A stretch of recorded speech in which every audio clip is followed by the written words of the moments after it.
Hello and welcome to Apex Instant Tips, episode 89, brought to you every Friday at 12:05 Eastern Time. I'm Anton, and I have with me today a special guest, Hayden. Welcome. Welcome from California. And are you actually working, or are you working on your vacation? I am working today, That is, in a beautiful setting, as you can see. Yes, indeed.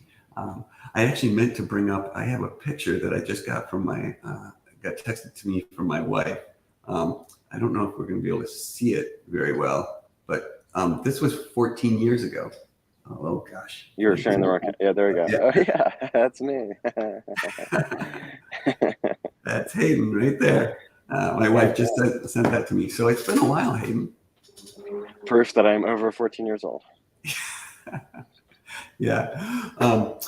Well, I don't want to take too much of people's time. I have a truly 5-minute tip today, but if people want to stick around after the 5 minutes, I have the reverse of the tip. So I'll leave it at that much.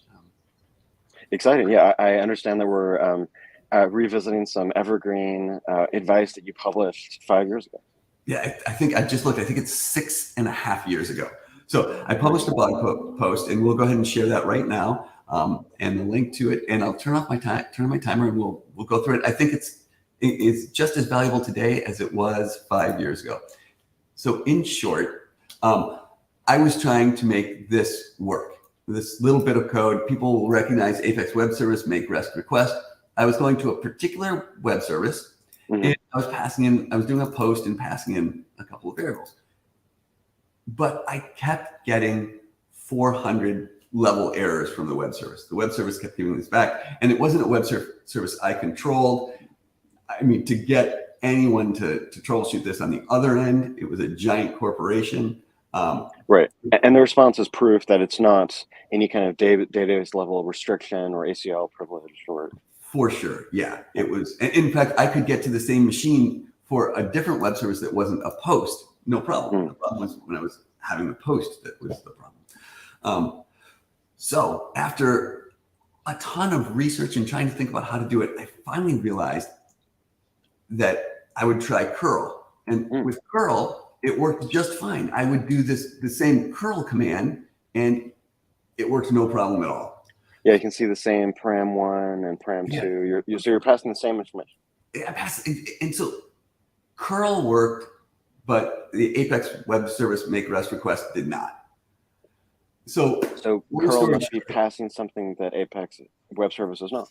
That's exactly right. Curl, the two of them were saying something different to the web servers. So what I did was I installed Apache on my local machine, Apache, and all I did was I enabled a particular Apache thing here. The thing that I enabled, let's see if we take a look here, is called dump.io. So let's look for dump.io.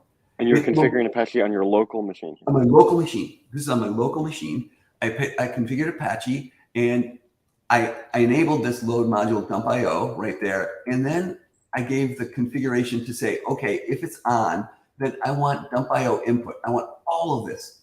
And what that does, when you do this to trace7 dump.io, it logs everything that's going inside the through your web. And you have those configuration details in your blog. I do. That's completely in the blog.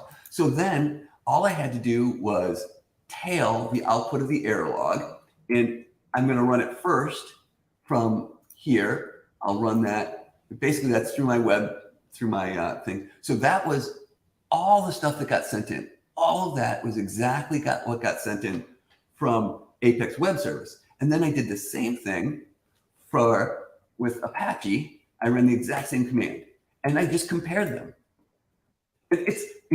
It's not much to compare, right? It's just a little bit, but this was the key right here.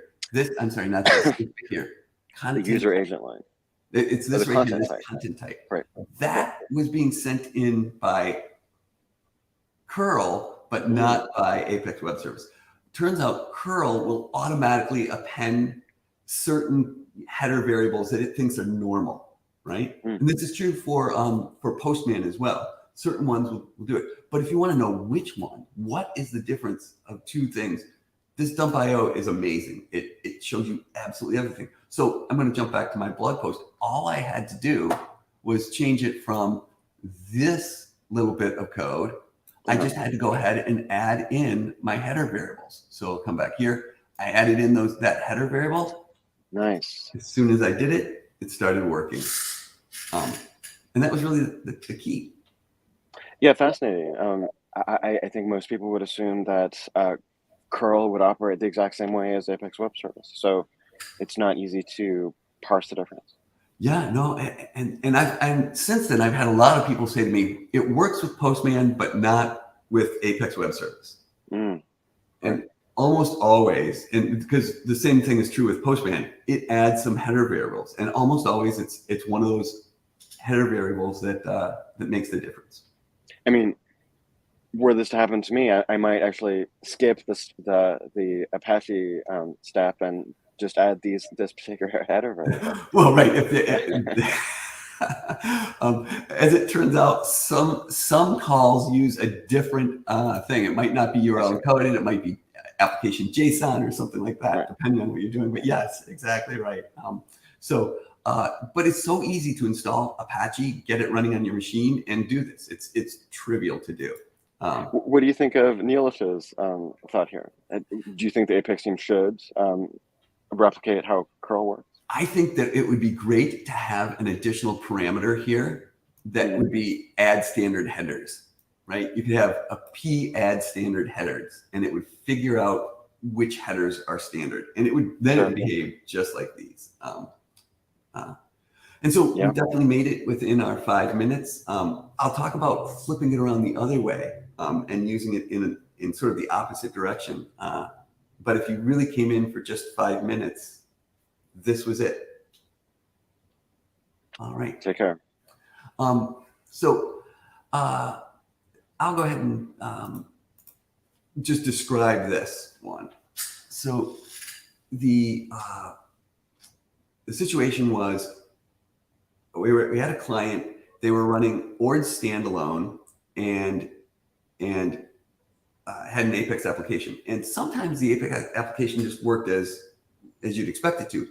But every now and then you'd get this error that the server had sent too many redirects. And the server just kept redirecting you with a new session ID. You get session ID 1, 2, 3, 4, 5, and the browser would just keep refreshing. And then eventually the browser would say, I'm not going to do this all day long. And it would give you this error message. The inconsistent errors are the hardest to solve. Absolutely, for sure. But it turns out I suspected that the cookie, the Apex session cookie, was not making it back to Apex. And so the question was there a misconfiguration with ORDs? Or was ORDs not getting the cookie? Right? And so I did the same, and I'm going to say all of my stories are loosely based on events that never actually occurred. So this isn't exactly how things transpired in this case, but it's close enough to give the point. But simply by putting Apache in front of ORD standalone and using it as the reverse proxy, through, I was able to use dump.io and then see that, in fact, that cookie was never making it across the network, which meant that there was, in fact, something in between my browser and ORD standalone. And in fact, there was a load balancing router that was in there, and it was squishing the cookie under some circumstances. So dump.io saved the day again. Yeah, dump.io, exactly. And even the DBA didn't realize that there was something in between there. We ended up having to get the whole networking team involved, and it was a big issue, but it was the thing to prove that it was worth getting other teams involved. Networking issues can be so thorny to resolve. Yeah. And I'll say I haven't proved it out, but just before this conversation, this is what reminded me of all of this, is this most recent one. But I believe with the Jetty web server that ORD standalone uses, I believe you can do the same thing. I wouldn't have even needed to put the Apache in there. But I haven't figured out that configuration yet. Maybe that's food for another blog post. An interesting teaser. Well, that's all I have. Anything else from you, Hayden? No. Maybe we should let people get back to their Fridays. Yes, that's the shortest tip we had, I think. So people, you've wasted a perfectly good 10 minutes. So go have lunch and enjoy the LA sunshine, Hayden. I will. Thank you. All right. Thanks a lot, everyone. Have a good day. See you guys.